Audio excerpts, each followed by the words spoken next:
ബൈജു കൊട്ടാരക്കര ചേരുന്നു. ശ്രീ ബൈജു കൊട്ടാരക്കര, ഈ കോടതി വിധിക്ക് പിന്നാലെയാണ് അതിജീവിതയുടെ ആദ്യ പ്രതികരണം സോഷ്യൽ മീഡിയ വഴി ഉണ്ടായിട്ടുള്ളത്. അത് വായിച്ചു കാണുമെന്നോ കരുതുന്നു. എങ്ങനെയാണ് അതിജീവിതയുടെ ഈ പ്രതികരണത്തോട്, അല്ലെങ്കിൽ വലിയ നിരാശ തന്നെയാണ് ആ പോസ്റ്റിൽ പ്രകടിപ്പിച്ചിട്ടുള്ളത് ഈ കോടതി വിധിയുമായി ബന്ധപ്പെട്ട്, എങ്ങനെ നോക്കിക്കാണുന്നു? ഇനി അതിനെ അതിജീവിത എന്ന് വിളിക്കാൻ ഞാനില്ല. കാരണം സർവൈവർ ആണെന്ന് അവര് തന്നെ പറഞ്ഞു കഴിഞ്ഞു നേരത്തെ തന്നെ. അത് മാത്രമല്ല, ഇതിനകത്ത് ഇന്ന് ഈ സർവൈവർ പറഞ്ഞിരിക്കുന്ന കാര്യങ്ങൾ തന്നെയാണ് വർഷങ്ങൾ കൊണ്ട് ഞങ്ങൾ എല്ലാവരും പറഞ്ഞുകൊണ്ടിരിക്കുന്നത്.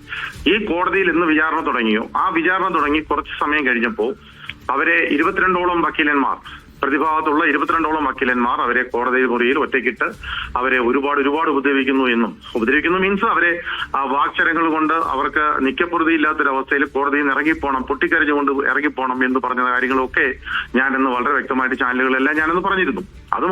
അത് മാത്രമോ, ഇതിനകത്ത് കൊടുത്തിരിക്കുന്ന തെളിവുകൾ, ആ തെളിവുകൾ മുഴുവൻ അത് എന്താണ്, എല്ലാം സംശയത്തിന്റെ ആനുകൂല്യങ്ങളാണ്. ഈ വിധിന്യായം വായിച്ചപ്പോൾ എനിക്ക് മനസ്സിലാവുന്നു. മുഴുവനും വായിച്ചു തീർന്നിട്ടില്ല എങ്കിൽ പോലും 1711 പേജുള്ള വിധിന്യായം മുഴുവനും വായിച്ചു തീരാനുള്ള സമയം കിട്ടിയിട്ടില്ല. പക്ഷെ എങ്കിൽ പോലും ഈ വായിച്ചിടത്തോളം അതിനകത്ത് പറഞ്ഞിരിക്കുന്ന കാര്യങ്ങൾ, ബാലേന്ദ്രകുമാർ എന്തൊക്കെ പറഞ്ഞിരിക്കുന്നു അതെല്ലാം അത് മുഴുവൻ സംശയങ്ങളുടെ ആനുകൂല്യങ്ങൾ വെച്ചുകൊണ്ടാണ് അതിനകത്ത് ഈ 8ാം പ്രതിയായ ദിലീപിനെ അതിൽ നിന്ന് ഒഴിവാക്കിയിരിക്കുന്നത്. അതിനകത്ത് യാതൊരു സംശയവുമില്ല. ആ തെളിവുകൾ മുഴുവൻ ആദ്യം മുതൽ തന്നെ ഈ തെളിവുകൾ ഇത്രയുമുണ്ട്. ഈ തെളിവുകൾ മുഴുവൻ കോടതിയിൽ ഹാജരാക്കിയിട്ടുണ്ട് എന്ന് പബ്ലിക് പ്രോസിക്യൂട്ടറും അതേപോലെ തന്നെ ബാക്കിയുള്ള അവരുടെ കൂടെയുള്ള വക്കീലും ഒക്കെ ഇത് പുറത്തു പറഞ്ഞിട്ടുണ്ട്. ഈ പറഞ്ഞ കാര്യങ്ങൾ മുഴുവൻ പൊതുസമൂഹത്തിന് വളരെ വ്യക്തമായി അറിയാവുന്നതുമാണ്. ആ തെളിവുകൾ ഇപ്പോഴും പല ചാനലുകളിൽ കൂടെയും പല വാർത്താ മാധ്യമങ്ങളിൽ കൂടെയൊക്കെ ഇങ്ങനെ പുറത്തു വന്നുകൊണ്ടിരിക്കുന്നു. അതാണ് അതിന് സത്യാവസ്ഥ. ശ്രീ ബൈജു കൊട്ടാരക്കര, അത്രയൊക്കെ തെളിവുകൾ ഉണ്ടായിട്ടും ഇപ്പോൾ ഈ കോടതി വിധിക്ക് പിന്നാലെ പുറത്തു നടക്കുന്ന കഥയൊന്ന് നോക്കൂ. അതിജീവിതയ്ക്കെതിരായിട്ട് വലിയ രീതിയിലുള്ള അധിക്ഷേപങ്ങൾ, വിമർശനങ്ങൾ, ദിലീപിനെ കൊടുക്കാൻ വേണ്ടി കെട്ടിച്ചമച്ച കഥയാണ് എന്ന തരത്തിലാണ് കഥകൾ.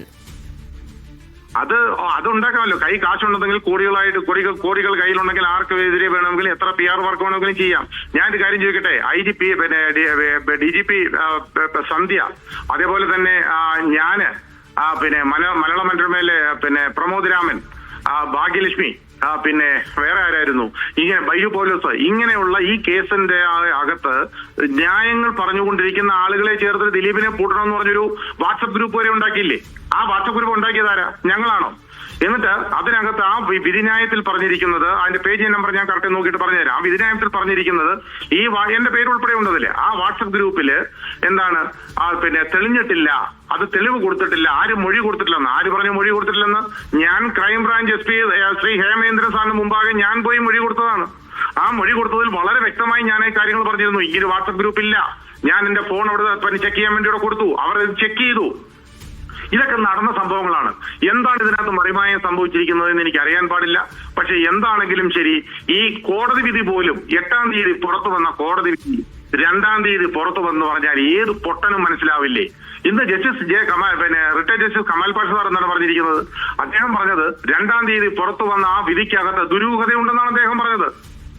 കാരണം അത് ഈ പറഞ്ഞിരിക്കുന്ന കാര്യങ്ങളെല്ലാം അതേപോലെ തന്നെ വിധിന്യായം വന്നപ്പോൾ സംഭവിച്ചു കഴിഞ്ഞു. 1 മുതൽ 6 വരെ പ്രതികളെ ശിക്ഷിച്ചു, 7, 8, 9, 10 പ്രതികളെ വെറുതെ വിട്ടു.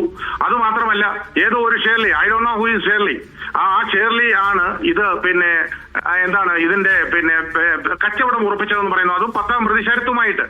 ശരത്തിന് ഈ കേസുമായിട്ട് ഒരുപാട് ബന്ധങ്ങളുണ്ടെന്നും അതിന്റെ ചില ശബ്ദ സന്ദേശങ്ങളും രേഖകളും ഒക്കെ പോലീസിന്റെ കയ്യിലുണ്ട്. ബാലേന്ദ്രകുമാർ കൊടുത്ത മൊഴിയുണ്ട്, ബാലേന്ദ്രകുമാർ റെക്കോർഡ് ചെയ്ത മൊഴിയുണ്ട്. ബാലേന്ദ്രകുമാർ വീട്ടിലിരുന്നപ്പോ, അതായത് ദിലീപിന്റെ വീട്ടിൽ ബാലേന്ദ്രകുമാർ ഇരുന്നപ്പോ ഒരു VIP വന്നു എന്ന് പറഞ്ഞ ഒരു പെൻഡ്രൈവ് കൊണ്ട് കൊടുത്തിരുന്നു. ആ VIP എന്ന് പറയുന്നത് ഈ ശരത്ത് എന്ന് പറഞ്ഞ 10ാം പ്രതിയായിരുന്നു എന്നാണ് ബാലേന്ദ്രകുമാർ പറഞ്ഞത്. തന്നെ മനഃപൂർവ്വം കോടതി പരിഗണിക്കപ്പെടാതെ പോവുകയാണോ ചെയ്തത്? കോടതിയെ വിമർശിക്കാനോ ഇനിയൊരു കോടതി ഇലക്ഷൻ മേടിച്ചു കെട്ടാനോ ഒന്നും എനിക്ക് താല്പര്യമില്ല. കോടതി വിധി ടെക്നിക്കലി കോടതി വിധി അംഗീകരിക്കുക തന്നെ ചെയ്യുന്ന ഒരാളാണ് ഞാൻ. കാരണം ഞാനൊരു ഇന്ത്യൻ പൗരനാണ്. പക്ഷെ കോടതി ഇത് പരിഗണിച്ചോ ഇല്ലയോ എന്ന് ചോദിച്ചാൽ അതൊന്നും പരിഗണിക്കപ്പെട്ടിട്ടില്ല എന്ന് തന്നെയാണ് എന്റെ വിശ്വാസം. അപ്പോൾ മേൽക്കോടതിയിൽ നിന്നെങ്കിലും ഇനിയൊരു നീതി പ്രതീക്ഷിക്കുകയാണോ ഈ കേസിൽ?